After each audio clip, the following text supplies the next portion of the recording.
ವೀಕ್ಷಕರೆಲ್ಲರಿಗೂ ನಮ್ಮ ವಾಹಿನಿಯ ದೈನಿಕ ರಾಶಿ ಫಲ ವಿಶೇಷ ಕಾರ್ಯಕ್ರಮಕ್ಕೆ ಸ್ವಾಗತ. ಇವತ್ತಿನ ಈ ವಿಡಿಯೋದಲ್ಲಿ ನಾವು ವರ್ಷ 2026ರ ಮೇ ತಿಂಗಳಿನ 9 ಮತ್ತು 10ನೇ ತಾರೀಕಿನ ದಿನಗಳ ಕುಂಭ ರಾಶಿಯ ದೈನಿಕ ಫಲಗಳನ್ನು ತಿಳಿದುಕೊಳ್ಳಲಿದ್ದು, ಇಲ್ಲಿ ಈ ದಿನಗಳು ಕುಂಭ ರಾಶಿಯ ಜಾತಕದವರ ಪಾಲಿಗೆ ಹೇಗೆ ಸಾಬೀತಾಗಲಿವೆ ಅನ್ನೋದೆಲ್ಲವನ್ನ ಇಲ್ಲಿ ವಿಸ್ತಾರ ರೂಪದಲ್ಲಿ ತಿಳಿದುಕೊಳ್ಳೋಣ. ವಿಡಿಯೋ ಪ್ರಾರಂಭಿಸುವುದಕ್ಕೂ ಮುನ್ನ ಎಂದಿನಂತೆ ನಮ್ಮ ವಿನಂತಿ ಎಂದರೆ, ನೀವಿನ್ನೂ ನಮ್ಮ ಚಾನೆಲ್ ಸಬ್ಸ್ಕ್ರೈಬ್ ಮಾಡಿಲ್ಲವೆಂದರೆ ಈ ಕೂಡಲೇ ನಮ್ಮ ಚಾನೆಲ್ ಅನ್ನ ಸಬ್ಸ್ಕ್ರೈಬ್ ಮಾಡಿ.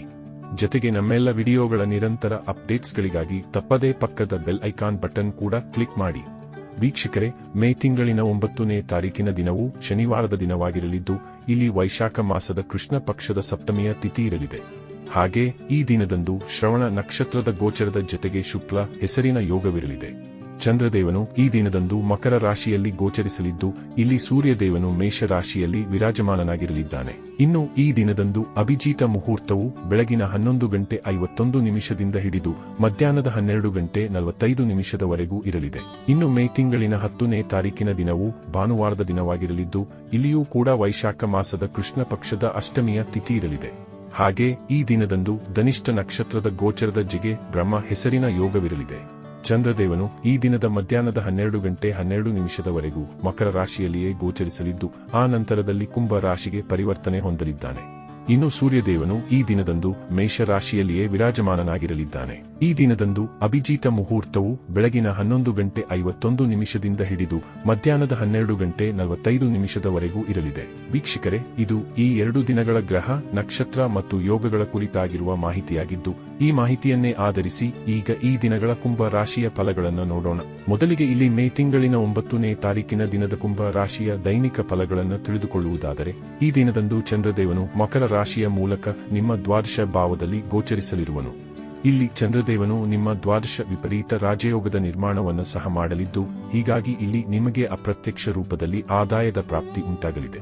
ಇಲ್ಲಿ ಇನ್ನೊಬ್ಬರಿಗೆ ಲಭಿಸಲಿರುವ ಉನ್ನತಿಯು ನಿಮ್ಮ ವೃತ್ತಿ ಬದುಕಿನಲ್ಲಿಯೂ ಅಪಾರ ಶುಭ ಫಲಗಳನ್ನು ಹೊತ್ತು ತರಲಿದೆ. ಜೊತೆಗೆ ಈ ದಿನದಂದು ನಿಮಗೆ ವಿದೇಶದಿಂದಲೂ ಭರಪೂರ ಲಾಭವಾಗಬಹುದಾದ ಸಾಧ್ಯತೆ ಇರಲಿದೆ. ಇಲ್ಲಿ ಆಮದು ರಫ್ತು ಕ್ಷೇತ್ರ, ಐಟಿ ಸೆಕ್ಟರ್, ಆನ್ಲೈನ್ ಕಾರ್ಯದಲ್ಲಿಯೂ ಲಾಭದ ಪ್ರಾಪ್ತಿ ಉಂಟಾಗಲಿದೆ. ಹಾಗೆ ಇಲ್ಲಿ ವಿದೇಶಿಯ ಯಾತ್ರೆಗಳ ತನಕದ ಯೋಗವೂ ಕೂಡ ನಿಮ್ಮದಾಗಿರಲಿದೆ. ಇಲ್ಲಿ ದುಬಾರಿಯಾಗಿರುವ ವಸ್ತುಗಳ ಖರೀದಿಯೂ ಸಂಭವವಿರಲಿದೆ. ಆದರೆ ಇಲ್ಲಿ ನಿಮ್ಮ ಖರ್ಚುಗಳಲ್ಲಿ ಮಾತ್ರ ಅತ್ಯಧಿಕ ವೃದ್ಧಿ ಉಂಟಾಗಲಿದ್ದು, ಇದು ಖಂಡಿತ ನಿಮ್ಮ ಚಿಂತೆಗೆ ಕಾರಣವಾಗಿರಲಿದೆ. ಇಲ್ಲಿ ಉಂಟಾಗಲಿರುವ ಖರ್ಚುಗಳು ಅನಾವಶ್ಯಕವಾಗಿರಲಿದ್ದು, ಹೀಗಾಗಿ ಈ ಸಂಬಂಧ ವಿಶೇಷ ಎಚ್ಚರಿಕೆ ಹೊಂದಿರಬೇಕು. ಇನ್ನು ಈ ಸಮಯದಲ್ಲಿ ನಿಮ್ಮ ವಾಣಿಯಲ್ಲಿಯೂ ಕಠೋರತೆ ಕಂಡು ಬರಲಿದ್ದು, ಹೀಗಾಗಿ ಇಲ್ಲಿ ನೀವು ಏನೇ ಮಾತನಾಡುವಿರಾದರೂ ಅಳೆದು ತೂಗಿ ಮಾತನಾಡಬೇಕು. ಇಲ್ಲದೆ ಹೋದಲ್ಲಿ ಇಲ್ಲಿ ನಿಮ್ಮ ಜಗಳ ಕದನಗಳು ಯಾರೊಂದಿಗೆ ಬೇಕಾದರೂ ಸುಲಭಕ್ಕೆ ಏರ್ಪಡಬಹುದಾಗಿವೆ. ಇನ್ನು ಈ ವಿಶೇಷ ದಿನದಂದು ನೀವು ನಿಮ್ಮ ಸಂಬಂಧಗಳನ್ನು ಸಹ ಜತನದಿಂದ ಕಾಯ್ದುಕೊಳ್ಳಬೇಕು.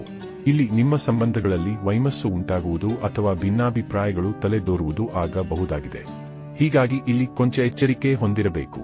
ಲವ್ ರಿಲೇಶನ್ಶಿಪ್ ಮತ್ತು ಮ್ಯಾರಿಡ್ ಲೈಫ್ ಸಂಬಂಧಿಯೂ ಎಚ್ಚರಿಕೆಯನ್ನು ಹೊಂದಿರಬೇಕಿದ್ದು, ಇಲ್ಲಿ ಸಂಗಾತಿಯೊಂದಿಗೆ ವಾಗ್ವಾದಗಳು ಕೂಡ ನೆರವೇರಬಹುದಾಗಿವೆ.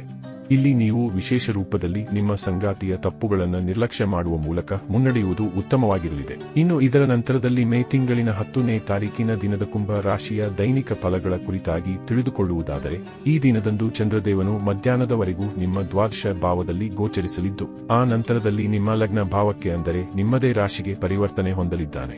ಇಲ್ಲಿ ಮೊದಲಿಗೆ ಚಂದ್ರದೇವನು ದ್ವಾದಶ ಭಾವದಲ್ಲಿ, ನಂತರ ನಿಮ್ಮ ಲಗ್ನ ಭಾವಕ್ಕೆ ಪರಿವರ್ತನೆ ಹೊಂದಿದಾಗ್ಯೂ ಪೀಡಿತಗೊಂಡಿರಲಿದ್ದಾನೆ.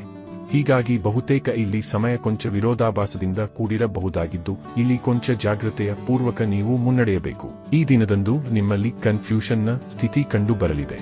ಹೀಗಾಗಿ ಇಲ್ಲಿ ಪರಿಣಾಮಕಾರಿಯಾಗಿರುವ ನಿರ್ಧಾರಗಳನ್ನು ಕೈಗೊಳ್ಳುವ ಕ್ಷಮತೆಯಲ್ಲಿಯೂ ಕೊರತೆ ಕಂಡು ಬರಲಿದೆ.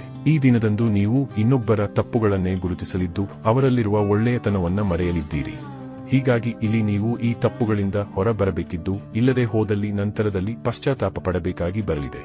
ಇಲ್ಲಿ ನಿಮ್ಮ ಈ ಸ್ವಭಾವದಿಂದಾಗಿ ಸಂಬಂಧಗಳು ಮುರಿದು ಬೀಳಲು ಬಹುದಾದ ಸಾಧ್ಯತೆ ಖಂಡಿತ ಇರಲಿದೆ. ವಿಶೇಷವಾಗಿ ಇಲ್ಲಿ ನೀವು ಇನ್ನೊಬ್ಬರನ್ನ ನಿಂದಿಸುವುದರಲ್ಲೇ ಸಮಯ ವ್ಯತೀತ ಮಾಡಬಹುದಾಗಿದೆ. ಇದು ನಿಮ್ಮ ಸಂಬಂಧಗಳಲ್ಲಿ ದೊಡ್ಡ ಸಮಸ್ಯೆಗಳನ್ನು ಖಂಡಿತ ಹುಟ್ಟು ಹಾಕಲಿದ್ದು, ಇದರಿಂದಾಗಿ ಇಲ್ಲಿ ಹೆಚ್ಚು ಎಚ್ಚರಿಕೆಯ ಪೂರ್ವಕ ಸಮಯ ವ್ಯತೀತ ಮಾಡಬೇಕು. ಇಲ್ಲಿ ನಿಮಗೆ ವಿನಾಕಾರಣದ ಖರ್ಚುಗಳು ಕೂಡ ಅಧಿಕವಾಗಿರಲಿವೆ. ಇಲ್ಲಿ ಉಂಟಾಗಲಿರುವ ಕೆಲ ಖರ್ಚುಗಳು ನಿಮ್ಮ ಆರ್ಥಿಕ ಸ್ಥಿತಿಯನ್ನೇ ಬುಡಮೇಲು ಮಾಡಬಹುದಾಗಿವೆ. ಹೀಗಾಗಿ ಈ ಸಂಬಂಧವು ನೀವು ಎಚ್ಚರಿಕೆ ಹೊಂದಿರಬೇಕು. ಇಲ್ಲಿ ಯಾತ್ರೆಗಳ ಯೋಗವಿರಲಿದೆಯಾದರೂ ಯಾತ್ರೆಗಳನ್ನು ಸಹ ಜಾಗ್ರತೆಯ ಪೂರ್ವಕ ಕೈಗೊಳ್ಳಬೇಕು. ಒಟ್ಟಾರೆಯಾಗಿ ಇಲ್ಲಿ ಈ 2 ದಿನಗಳು ನಿಮ್ಮ ಪಾಲಿಗೆ ಕೊಂಚ ವಿರೋಧಾಭಾಸದಿಂದ ಕೂಡಿರಬಹುದಾಗಿದ್ದು ಇಲ್ಲಿ ಖಂಡಿತ ಜಾಗ್ರತೆಯ ಪೂರ್ವಕ ಮುನ್ನಡೆಯಬೇಕು. ವೀಕ್ಷಕರೇ, ಇದು ಈ 2 ದಿನಗಳ ಕುಂಭ ರಾಶಿಯ ದೈನಿಕ ಫಲಗಳ ಸಂಪೂರ್ಣ ಮಾಹಿತಿ. ಈ ಮಾಹಿತಿ ನಿಮಗೆ ಇಷ್ಟವಾದರೆ ವಿಡಿಯೋವನ್ನು ಲೈಕ್ ಮತ್ತು ಶೇರ್ ಮಾಡಿ. ಹಾಗೆ ಚಾನೆಲ್ ಸಬ್ಸ್ಕ್ರೈಬ್ ಮಾಡುವುದರೊಂದಿಗೆ ನಿರಂತರ ವಿಡಿಯೋ ಅಪ್ಡೇಟ್ಸ್ಗಳಿಗಾಗಿ ತಪ್ಪದೇ ಪಕ್ಕದ ಬೆಲ್ ಐಕಾನ್ ಬಟನ್ ಕೂಡ ಕ್ಲಿಕ್ ಮಾಡಿ.